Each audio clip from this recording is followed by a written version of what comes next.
এবার বিধাননগরে তৈরি হবে রাম মন্দির। অযোধ্যার রাম মন্দিরের আদলে তৈরি হবে মন্দির বিধাননগরে। বিধাননগর চত্বরে পড়ল পোস্টার। বিধাননগর রাম মন্দিরের জন্য সংগ্রহ করা হবে দান, 1 টাকা করে দান সংগ্রহ। বাংলায় এবার বিধাননগরে হবে রাম মন্দির।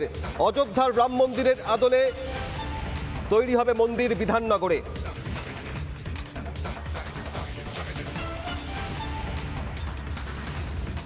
অযোধ্যার রাম মন্দিরের আদলে বিধাননগরে তৈরি হবে মন্দির।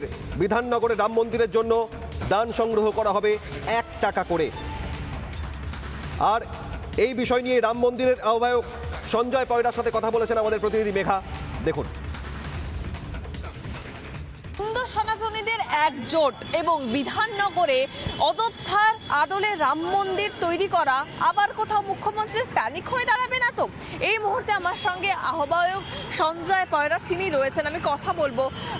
আপনাদের যে সিদ্ধান্ত আপনারা এই মুহূর্তে নিয়েছেন, এটা কি কোনো ট্রাস্টের তরফ থেকে আপনারা নিয়েছেন? দেখুন, এই মুহূর্তে তো মানে সমস্ত হিন্দু সনাতনীরা এক হয়েছে।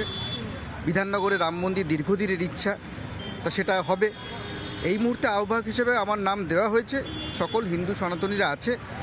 আগামী দিন আস্তে আস্তে একটা নির্দিষ্ট কর্মপদ্ধতির মাধ্যমে, নির্দিষ্ট পন্থার মাধ্যমে, যেভাবে ট্রাস্টি হোক, ট্রাস্ট বোর্ড হোক করে আমরা রাম মন্দির তৈরি করব এবং তার সাথে হাসপাতাল হবে, স্কুল হবে, বৃদ্ধাশ্রম হবে। রাজ্যের মুখ্যমন্ত্রী নিশ্চয়ই চাইবেন না যে বিধাননগরে রাম মন্দির না হোক। রাম মন্দির হবে, রামের ইচ্ছায় হবে। আর সবই তো রামময়, রাম সর্বস্ব, সব কিছু রামের জন্যই তো আমাদের অস্তিত্ব। রামের পূর্বপুরুষই তো আমরা।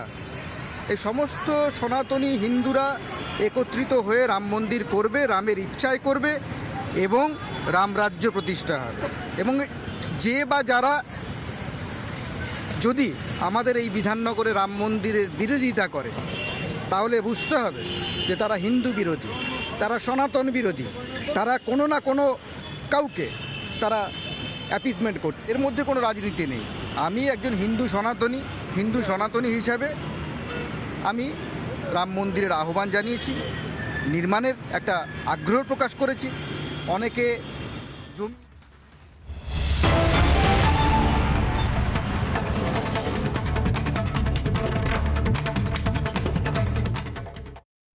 নানা ধরনের কন্টেন্ট দেখার জন্য লাইক করুন, শেয়ার করুন আমাদের ফেসবুক পেজ, সাবস্ক্রাইব করুন আমাদের ইউটিউব চ্যানেল।